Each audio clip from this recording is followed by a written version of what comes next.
Jesus will always provide. Yes, it's important for you to work. Yes, it's important to do your part, but it's also just as equally important for you to rest. I'm guilty of this myself. The Lord told me to rest today. He literally would not let me get up. I just kept going back to sleep.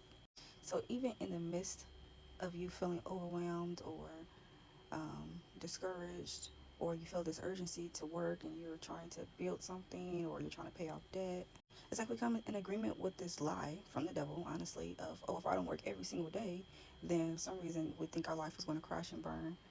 The Lord just asks you to take one day of rest.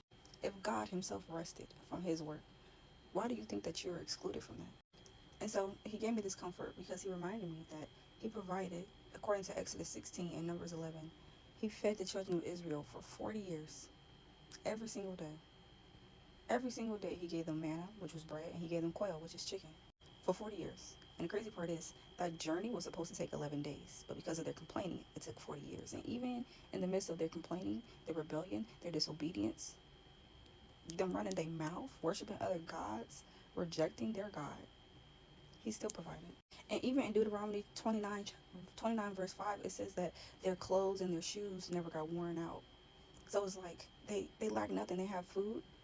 They were prosperous. They were getting to their promised land. They didn't even need to change their clothes or their shoes.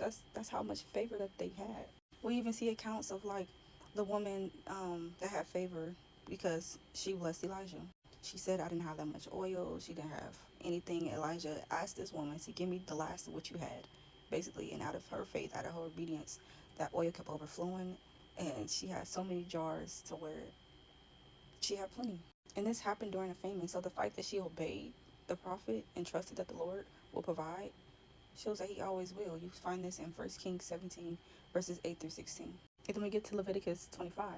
And so it says, every seventh year, which is the Sabbath year, which means rest, the land was able to rest. So if God rested from His work and then the land has to rest, that means we also have to rest. We're not excluded from that, okay? So that means there was no planting, there was no harvesting. So that means that they had to trust that God would provide enough in the sixth year to last them to the next year. Not even the next year, the eighth year, because they couldn't do anything the seventh year.